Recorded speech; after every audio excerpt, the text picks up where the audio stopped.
28-7, Michigan State over Tulsa. It was a great night. What do you think? I wouldn't call it a great night. I'd say it was a great night defensively, but I think there's a lot this offense has to do. This is maybe as weak a team as Michigan State might play all season, and going to have to play a lot better than this to contend in the Big Ten. It's going to put Coach D as well as Coach Salem to work to kind of look at the film and kind of tighten up things. It is a victory. We'll take a victory, but it's a lot of work to be done. What did you see specifically they need to work on? Well, I thought the defense was outstanding. School record minus 73 yards rushing. Okay. And 34 of those yards were on called running plays. 39 were on sacks. So it didn't matter what Tulsa tried to do, they were going backward. Right. But Michigan State, after the opening drive, the touchdown by Connor Hayward, could not get in the end zone and came close. Elijah Collins had the touchdown run called back. They had other great opportunities with the block punt, with other takeaways, and had to settle for field goals.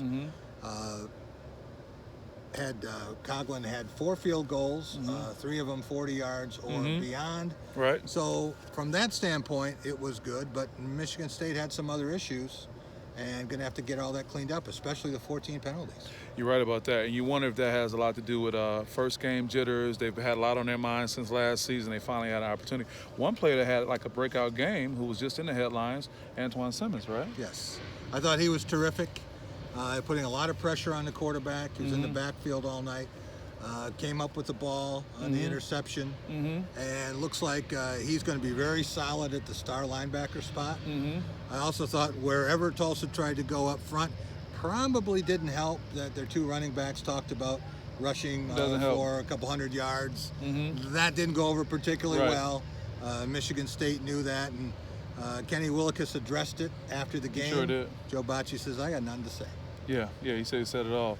Well, you can only hope those guys will go to the drawing board, if you will, look at what they can do next. You know, is the jury still out on Coach Salem? Is it too early to say right now? Oh, it's way too early to say. You can't tell anything after one game.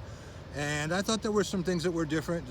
Got rid of the fullback in the offense. That helped.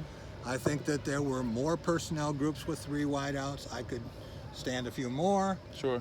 Tempo was a little faster, but as Mark D'Antonio said, it's execution. Doesn't matter what plays you call. Right. If you keep getting holding penalties or whatever the infractions are, doesn't matter what you do because it's coming back. Right. What do you think is going to be the biggest change we're going to see next week with Western Michigan? I've seen Michigan State have 14 penalties in a game before and then have 0 the next week. Did that at Bazillion against Michigan, came back and beat Wisconsin on the Keith Nickel catch, the rocket play. Right, exactly. And got 0 penalties in that game.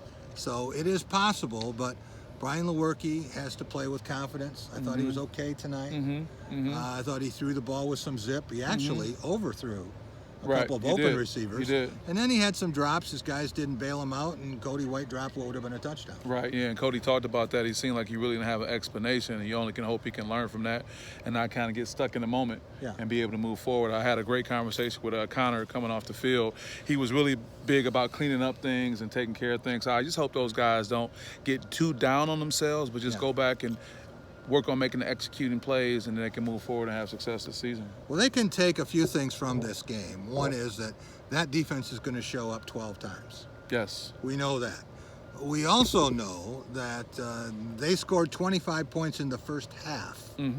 Most of them generated by the defense. Nonetheless, that's as many points as they scored in their last 4 losses last year. They had 7 against Michigan, 6 against Ohio State, 6 against Nebraska, 6 against Oregon. You add them up, you got 25, and they had 25 in the first 30 minutes tonight. Yeah, you're right. Well, it should be a great season, some good work to be done, some more work to be done. How do you think practice is going to be when those guys get together the next time?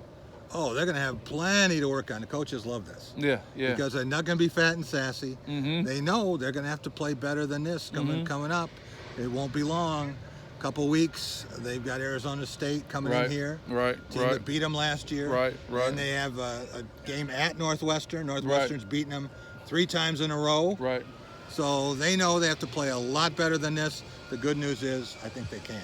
And we'll be here to see it too, right? You got it. Great. Well, enjoy working out with you this first night. Jack Ebling, Lindsay Huddleston signing off, and we'll see you guys soon.